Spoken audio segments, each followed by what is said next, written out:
प्रतिपक्ष दलको नेता भनेको सबैको नेता हुँदैन। उहाँ माओवादीको नेता हो र उहाँ छेपारो प्रवृत्तिमा काम गर्नुभएको हो। त्यो भए हुनाले उहाँको पछाडि हिँड्न हिजो पनि हामी हिँडेनौँ, अब पनि हिँड्दैनौँ र अब पनि हिँड्नेवाला छैनौँ।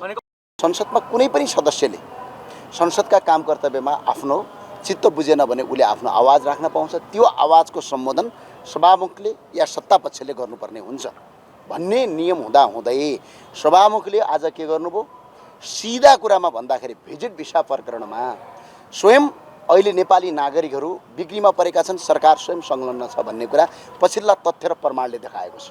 अहिलेको गृहमन्त्री, यहाँभन्दा अगाडिका गृहमन्त्री सफ्टवेयरै बनाएर ठगी गरिएका हुन् भन्ने कुरा तथ्य प्रमाणहरू बाहिरिँदाखेरि पनि संसदमा हामीले यो आवाज गृहमन्त्रीले जवाब चाहियो भनेर अहिले पनि संसदमा झन्डै अहिले हामी 34 देखि 35 सांसदहरू रासपा र रापरपा अहिले संसदमा हामीले आवाज उठाउँदै गर्दा सभामुखले त्यो देखेलाई अनदेखा गर्दै सभामुख र संसद स्वयं आज बिचौलियाको पक्षमा उभिएपछि हामीले संसद बहिष्कार गऱ्यौँ र बहिष्कार गर्नु सिवाय अर्को विकल्प छैन, किनकि यस्तो किसिमले संसद चल्दैन।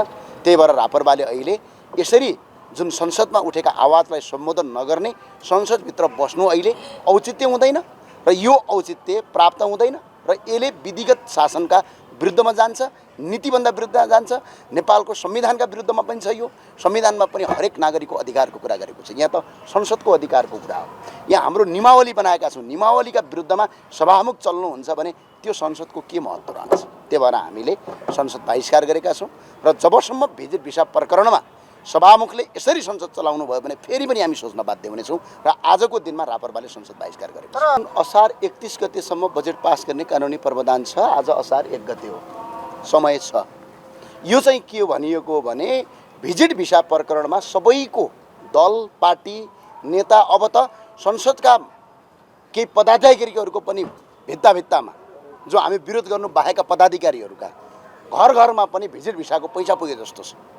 त्यही भएर आज यो नेपालको इतिहासमै यसरी प्रतिपक्षले संसदमा अवरोध गर्दै गर्दा जुन अत्यन्त सार्वजनिक या अत्यन्त जरुरीको विषयवस्तु आजको संसदमा विषयवस्तु थिएन, यस्तो विषयवस्तु भने सभामुखले आज जसरी संसद चलाउने प्रयत्न गर्नुभयो, यो प्रयत्नले अहिले संसद भनेको नियमावलीले चल्छ, संसद दादागिरीले चल्दैन। संसद घुसियाले, संसद लुटेराले चलाउने होइन। हरेक पार्टीको, हरेक सङ्गठन र स्वतन्त्र कुनै सांसदको पनि आफ्नै महत्त्व हुन्छ।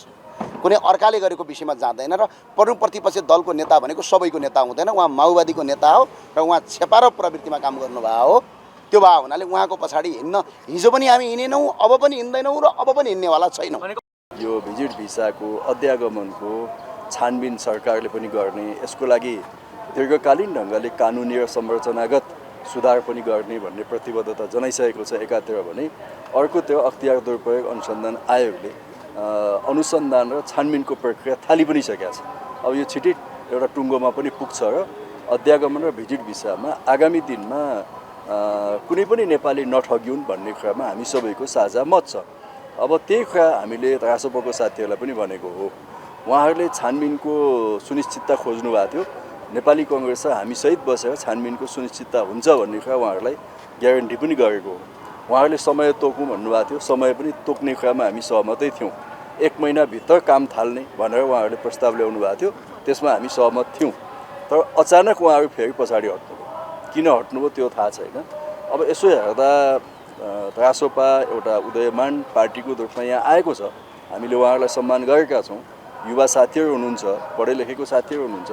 तर मलाई के लाग्यो भने अस्तिको घटना र आजको पनि घटनाले संसदभित्र रासोपा नेतृत्वविहीन अवस्थामा छ। रासोपा चाहिँ नेतृत्वविहीन छ।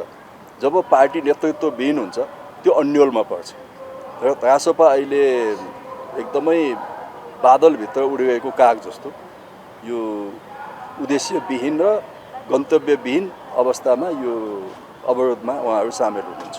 त्यसको एउटै कारण के हो भने नेतृत्व भएन। नेतृत्व नभएपछि पार्टी यस्तै हुन्छ, छरपष्ट हुन्छ। एउटाको मत अर्कोले मान्दैन, अर्कोको मत अर्कोले मान्दैन, आफ्नै पार्टीभित्र सहमति बन्दैन। अनि चाहिँ त्यसको प्रतिक्रिया कहाँ आएर गर्ने त भन्दा संसदमा। संसदमा आउनुहोस्, छलफल गर्नुहोस्। उहाँहरूलाई हरेक दिन शून्य समय, विशेष समयमा टाइम त उहाँहरूलाई उपलब्ध हुन्छ। त्यो समयमा नि त उहाँहरूले आफ्नो कुरा भन्न सक्नुहुन्छ, विशेष समय लिएर भन्न सक्नुहुन्छ। यदि अख्तियारले गरेको छानबिनमा उहाँहरूलाई चित्त बुझेन भने त्यसपछि फेरि भन्न सक्नुहुन्छ। हामी पनि भन्छौँ होइन, त्यो उहाँहरूको मात्रै एजेन्डा त होइन नि हो।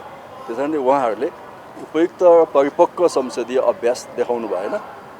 मलाई आशा छ कि रासोपाभित्र यसको पुनर्विचार हुनुपर्छ।